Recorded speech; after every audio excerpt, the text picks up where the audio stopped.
Hey guys, welcome to Tribe Daily, Tribe Family. Hope you're doing well today here in the youth room. Just wanted to go over our verses today. We're actually looking at day 3 again, Colossians 3, 6, and 7. Let's get a running start. Can we do that?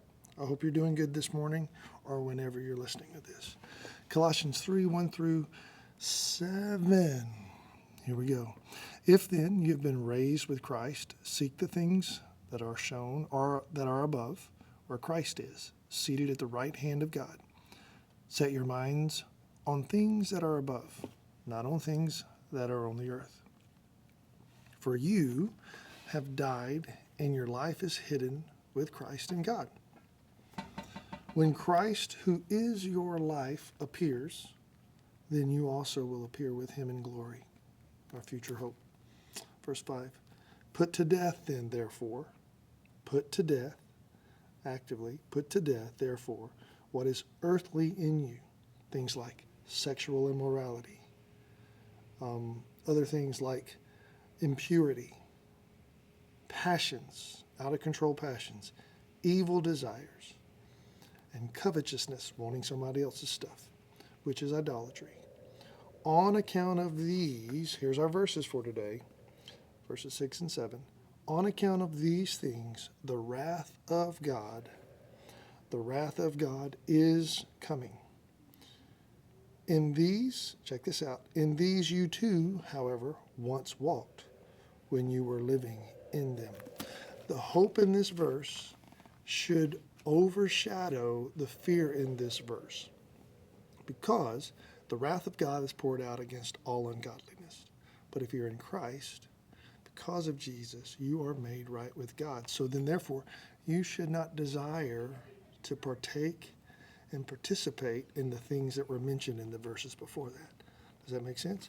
Because in verse 6 it says this, on account of these the wrath of God is coming.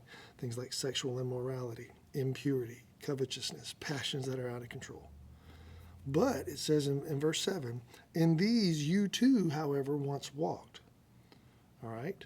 When you were living in them. It's a past tense. So if we're in Christ, our desire to fulfill the desires of the flesh, or I should say, our slavery to sin was put to death by Jesus' death on the cross.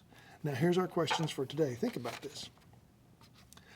Is your life shaped by your desire, what you want and only what you want, or is it shaped by the desires of God? Now, students, if you say, I want to be shaped by the desires of God, that's why we're spending time in his word to find out what his desires are. Is it shaped by your own desires? In other words, you need to get your way at all cost, or do you want to live by God's way at all cost?